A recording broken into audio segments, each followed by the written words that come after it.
Thank you. I want to say thank you to Leader Pelosi, to Keith, to Husseini for that wonderful introduction about our work over the last, and our commitment over the last 25 years in brain health research. And we humbly accept this award on behalf of 3 different constituencies. First and foremost, our son, Brandon Staglin. Where are you, Brandon? Could you stand up? Please, thank you.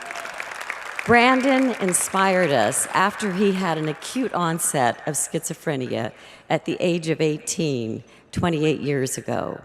And we were so inspired by his courage in dealing with it that he inspired us to run toward the problem. And he, with help of medication and therapy, as well as his own sheer will and love, yes, endless love from us, he was able to turn tragedy, that tragedy, into triumph. And today, Brandon has just been named the president of our nonprofit, One Mind.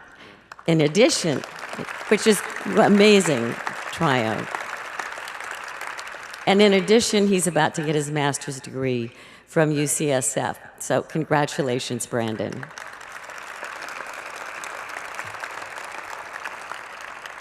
I also, on behalf of Garen and myself, we say thank you to the thousands of donors. Yes, thousands of donors. Many of you are here tonight, and behind us, Johnson & Johnson.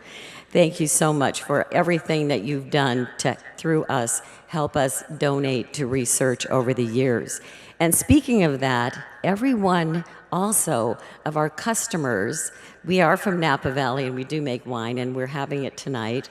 The Salus wine that we're having tonight, Salus is the Roman goddess of psychic and bodily health and well-being, and 100% of the profit from that wine goes to brain health research. And it says that on the back label. So we're very proud of that and proud of all of you for your support in helping thousands of you to get us where we are today on the road to research, to finding the answers.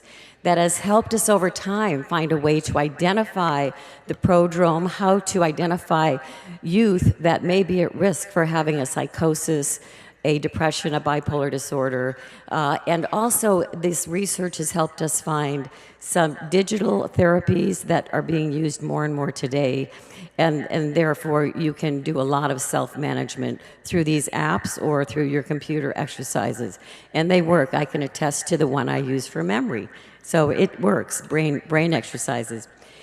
Thirdly, we both want to say thank you to the thousands of neuroscientists. And many of you are here tonight that we say specific thank yous to. You have done so much to find the answers, and you may all remember that in 2011, when we first launched this new campaign for One Mind, Patrick Kennedy was there to help us, Congressman Kennedy, who then likened this to JFK's 50 years before, his challenge that we send a man to the moon and back within 10 years. And this country accomplished that. And we challenge each of our neuroscientists to find the answers by considering this is the new galaxy of the neurons and the synapses. And to us, you scientists are our astronauts. And you are also our rock stars, okay? So thank you all to Brandon, to the donors, and to our scientists. Thank you so much. As Shari has said, we've come a long way, but we have a long way to go. We have yet to establish a global moral imperative and national emergency attitude as it relates to brain health and mental illness. We have a number of initiatives which are under development now that we hope will make a major difference. We have a project with the World Bank that will, we think, cause a major uplift in the amount of money for research from different sources. And a project with PBS and WETA, I believe Dalton Dane is here with us tonight, and Ken Burns, which is going to do a documentary on the brain and change attitudes and stigma across the globe. More on these in a few minutes. Mental illness is the biggest unmet need in America. Today, I'm going to put some facts on the table here that hopefully will allow you to understand why we need to move faster. Today, 40 people died in a car accident, and as a country, we spent $168 billion to keep our roads safe. Today, 50 people were murdered. You read about every one of them on the front page. News, local and national media. As a country, we spend $187 billion to keep our streets safe. Today, more than 100 people took their own lives because of their mental illness, and 2,000 more tried, but were not successful. Unless you're Robin Williams, you never heard about any one of the rest of them. Many of them are our veterans who cannot survive when they return home because of the invisible wounds of war.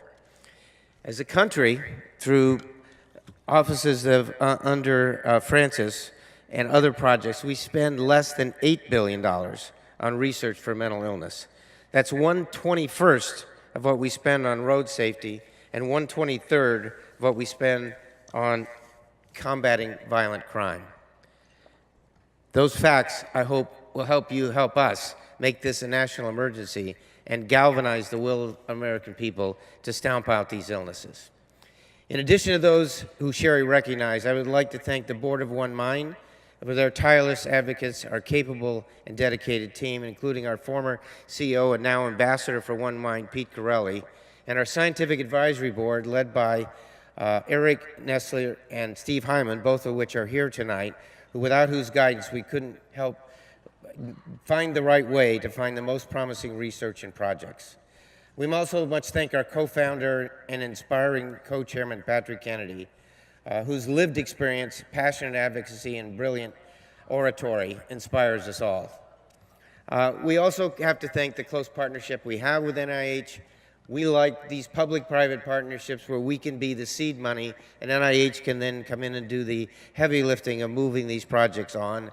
We've had a great relationship with many there.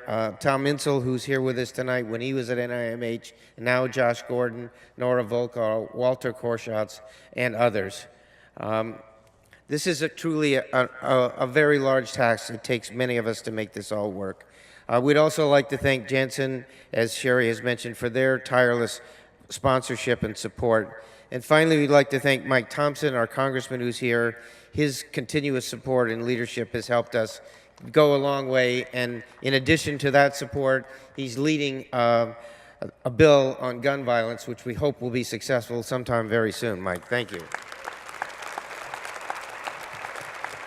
All right, so we'll wrap this up. We're very excited to be here tonight, and we've also come to know something very important to us. So we've now learned that 70 is the new 50.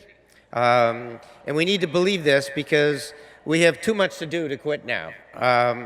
We're energized, excited, and sometimes exhausted in pursuit of this goal. But we have fun. We have fun doing it, and our goal of healthy brains for all is attainable, but we need your support. Please join us. Thank you very much for this wonderful award. Thank you.